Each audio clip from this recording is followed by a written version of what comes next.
Napatay ang isang rider matapos mabangga ng rumeresponding fire truck sa Mandaue City, Cebu. Sa Pampanga, isang nasawi sa karambola ng mga sasakyan. Yan ang spot report ni CJ Turida ng GMA Regional TV. Sa kahabaan ng Jose Abad Santos Avenue sa Lubao, Pampanga, nasalpok ng fuel tanker ang kotseng yan. Sa lakas ng impact, naitulak ang kotse hanggang mapunta sa kabilang lane at mabangga ng kasalubong na pampasaherong bus.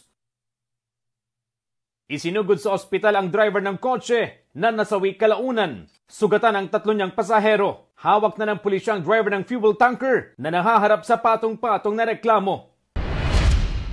Sa kuha naman ng dashcam, kitang paghinto ng mga sasakyan para bigyang daan ang responding fire truck sa Mandaue City, Cebu.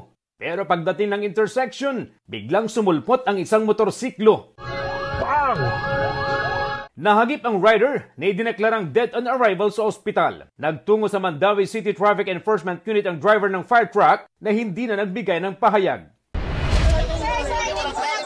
Sa Iloilo, nirescue ang isang lalaking nakapailalim pa sa kotse. Sa di kalayuan, nakahandusay ang asawa niya at anak nilang babae. Batay sa investigasyon, nabangga ng kotse ang sinasakyang tricycle ng mga biktima. Dinala sila sa ospital at mabuti na ang lagay. Wala pang pahayag ang driver ng kotse. CJ Turida ng GMA Regional TV, nagbabalita para sa GMA Integrated News.